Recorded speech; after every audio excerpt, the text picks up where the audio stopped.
কেমন হবে বাংলাদেশ দলের ফরমেশন এবং একাদশ? বাস্তবতা এক জিনিস আর স্বপ্ন দেখা অন্য জিনিস।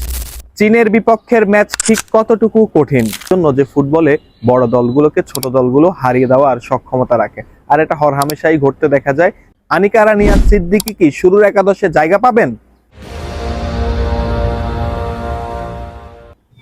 ইতিহাস হাতছানি দিচ্ছে বাংলাদেশের নারী ফুটবল দলকে, আর সেই ইতিহাস গড়ার পথে সর্বপ্রথম বাধার নাম চীন।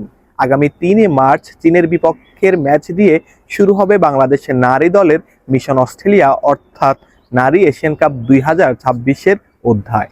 3 মার্চ চীনের বিপক্ষের ম্যাচটি শুরু হবে বাংলাদেশ সময় দুপুর 2টায়, যেখানে প্রতিপক্ষ চীন শক্তিশালী, র্যাঙ্কিংয়ে এগিয়ে এবং প্রস্তুত, সুসংগঠিত এবং এই টুর্নামেন্টের সবচাইতে সফলতম দল। অপরদিকে বাংলাদেশ প্রথমবারের মতো এশিয়ান কাপের মতো বড় মঞ্চে খেলতে গিয়েছে।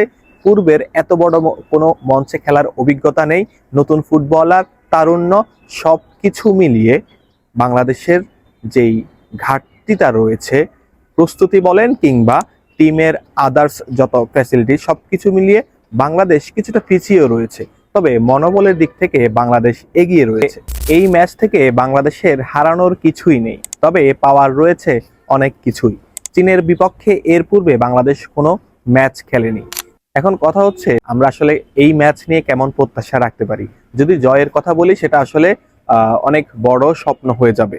আমাদের যেই স্বপ্নটা দেখা উচিত সেটা হচ্ছে যে কিভাবে আসলে কম ব্যবধানে ম্যাচটা হারা যায়, অথবা খুব বেশি ভালো খেলে এই দলটা যদি চীনের মতো দলকে আটকে দিতে পারে, অর্থাৎ ড্র নিয়ে ফিরতে পারে, এটাই হবে আমাদের জন্য অনেক বড় পাওয়া।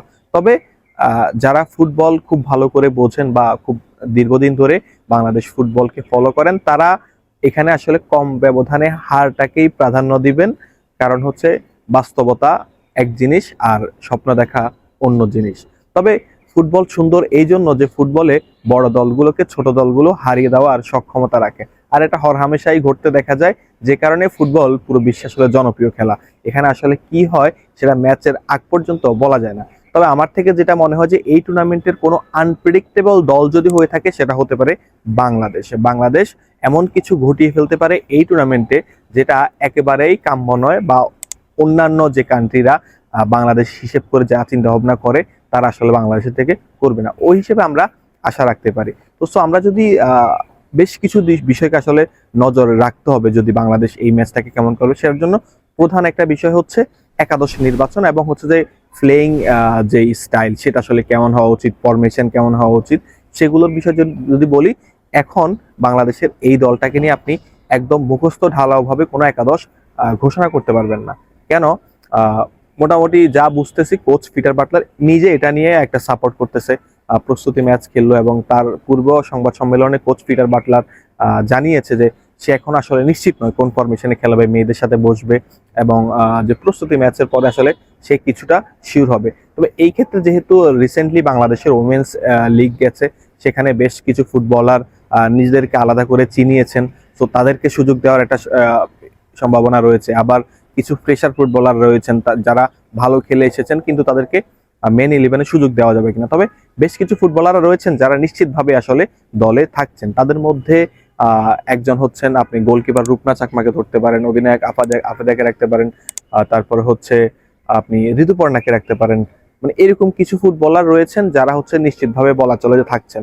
তবে একটা কোশ্চেন মার্ক এখানে থাকে যে আলফি আক্তার এবং আনিকা রানিয়া সিদ্দিকী, এই দুজনকে কি কোচ পিটার বাটলার শুরু করাবেন কিনা, বা আলফির একদম বয়স কম, নতুন, জাতীয় দলের সাথে পূর্বে অভিজ্ঞতা নেই। অপরদিকে আনিকাও এই দলের সাথে আগে ম্যাচ খেলেনি, ম্যাচে আন্ডারস্ট্যান্ডিং এর একটা বিষয় রয়েছে। সো সবকিছু মিলে এই দুজনের মেন 11-এ প্রথমে সুযোগ পাওয়াটা আসলে একটু ধোঁয়াশা দেখা দিয়েছে। কিন্তু যদি বলি যে তাদেরকে সেকেন্ড হাফে বা বদলি হিসেবে নামানো হয়, ওই ক্ষেত্রে তাদেরকে নামানো হতে পারে। তবে এখন এখানে আরেকটি প্রশ্ন হচ্ছে, নাম্বার 9-এর জায়গাতে আমরা 3 জন ফুটবলারকে দেখতে পাচ্ছি, তবে মূল ম্যাচে নাম্বার 9 হিসেবে কে থাকবেন? সেই জায়গাতে 3 জনের কথা যদি আমি বলি, একজন হচ্ছে তহুরা, সেকেন্ড হচ্ছে যে সাগরিকা, এবং হচ্ছে যে আলফি আক্তার। এই 3 জনই আসলে নাম্বার 9-এর ফুটবলার। তবে এই জায়গাতে এক্সপিরিয়েন্স এবং রিসেন্ট পারফর্মে আমার থেকে মনে হয় যে তহুরা কিছুটা এগিয়ে থাকবেন। প্রথমবারের মতো এশিয়ান কাপের মতো এত বড় মঞ্চে খেলতে গিয়েছে বাংলাদেশের মেয়েরা। অপরদিকে চীনের এই দলটি এশিয়ান কাপে অংশগ্রহণ করেছে সর্বমোট 14 বার, যেখানে তারা 9 বারই চ্যাম্পিয়ন হয়ে ফিরেছে। অর্থাৎ তাদের যেই চ্যাম্পিয়ন হওয়ার প্রবাবিলিটি সেটা সবসময় আসলে এগোনো থাকে। তারা যেই ধরনের কোচিং স্টাফগুলো রেখেছে তারাও অনেক অভিজ্ঞ, এবং অস্ট্রেলিয়ান বেশিরভাগ স্টাফ কিন্তুই অস্ট্রেলিয়ান এই দলটাতে। সো তারা অস্ট্রেলিয়ার ওয়েদারটাকে খুব ভালো করে জানে। অপরদিকে বাংলাদেশের তো ওয়েদারের সাথেই মানিয়ে নিতে অনেক কষ্ট হচ্ছে। বাংলাদেশ এক তো নতুন, এত বড় মঞ্চে খেলতে গিয়েছে, আলাদা একটা প্রেশার। অস্ট্রেলিয়ার মতো ওয়েদারে কখনো খেলা হয়নি, সেটা একটা প্রেশার রয়েছে। ওয়েদার প্রতিনিয়তই চেঞ্জ হচ্ছে, মানে ক্ষণে ক্ষণেই চেঞ্জ হয়, এই রোদ এই বৃষ্টি, মানে এইরকম একটা অবস্থা। অপরদিকে বাংলাদেশের র্যাঙ্কিং এর দিকে আপনি যদি তাকান, বাংলাদেশ অনেক ভালো অবস্থানে রয়েছে, 112তম, মানে নিজেদের ইতিহাসে অনেক ভালোতম অবস্থানে থেকে 112তম। অপরদিকে চীনের র্যাঙ্কিং 17, এবং চীন অনেক আগে থেকেই প্রস্তুতি নিয়েছে, এবং তারা আসলে একজন এক্সপেরিয়েন্স ক্যাম্পেইনার দল হিসেবে। অপরদিকে বাংলাদেশ দেখেন, মানে দেশের বাইরে প্রস্তুতি নিতে পারে নাই ভালো করে, দেশে প্রস্তুতি নিয়েছে। অস্ট্রেলিয়াতে এসেও ওয়েদারের সাথে খাপ খাইয়ে নেওয়াটাই হচ্ছে এখন বড় চ্যালেঞ্জ। এবার যদি বলি ফরমেশন এবং প্লেয়িং স্টাইলে, বাংলাদেশ আসলে কোচ পিটার বাটলার অধীনে কখনোই অতিরিক্ত রক্ষণাত্মক ফুটবল খেলতে দেখা যায়নি বাংলাদেশকে। ওই জায়গাতেও কোচ পিটার বাটলার আমার মনে হয় না এত বড় মঞ্চে এসেও তার যেই চিরাচরিত অভ্যাস সেটার বাহিরে তিনি যাবেন, বা চীনের মতো দল হলেও আসলে তাদের বিপক্ষে তিনি আসলে একদম যে রক্ষণ ভাগের অটল রেখে ফুটবল খেলবে সেটা আসলে মনে হয় না। এক্ষেত্রে বেশ কিছু ফরমেশনের কথা শোনা যাচ্ছে, তবে আমার থেকে যেটা মনে হয় কোচ পিটার বাটলার এখানে 3-5-2 এর যে ফরমেশন সেটাতে আসলে কোচ পিটার বাটলার এগোতে পারে, এবং হচ্ছে যে মিড ব্লক করে কাউন্টার অ্যাটাক রেখে আসলে ফুটবল খেলার চেষ্টা করবে কোচ পিটার বাটলার। দিন শেষে যদি বাংলাদেশ গোল বের করতে পারে তো বের করলো, তবে চাইবে যতটুকু চীনের রক্ষণ ভাগকে আটকানো যায়, মিডফিল্ড নিজের দখলে রাখা যায়, এবং যত কম গোল হজম করা যায়, এটাই হয়তোবা বাংলাদেশের মূল লক্ষ্য হবে। দিন শেষে জয় পরাজয়ের হিসেব বাদ দিয়ে পাওয়া না পাওয়ার হিসেব না কষে এই দলটাকে সমর্থন দেওয়া সবচাইতে বেশি জরুরি। বাংলাদেশ জিতলো কি হারলো, এত বড় মঞ্চে খেলতে পারাটাই যেন বাংলাদেশের জন্য একটি প্রাপ্তির চেয়েও কম নয়। ফুটবল এমন একটি খেলা যেখানে ছোট দলগুলো বড় দলগুলোকে হারিয়ে দেওয়ার সক্ষমতা রাখে, এবং এটা হর হামেশাই দেখতে পাওয়া যায়। সেই যে কিছুদিন পূর্বে চ্যাম্পিয়ন্স লিগের মতো বড় আসরে নরওয়ের ছোট্ট একটি ক্লাব ইন্টার মিলানের মতো ঐতিহ্যবাহী ক্লাবকে 2টি রাউন্ডে হারিয়ে চ্যাম্পিয়ন্স লিগ থেকে নক আউট করে দিয়েছে। সো এই যে ফুটবলের এমন দর্শন, এই জন্য আসলে ফুটবল এত জনপ্রিয় খেলা।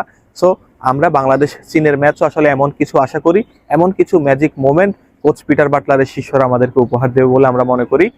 চীনের মতো এমন সুসংগঠিত একটি দলের বিপক্ষে খেলে ম্যাচ হারলেও অনেক কিছু শিখবে আফাইদা, ঋতুপর্ণা, আনিকারা।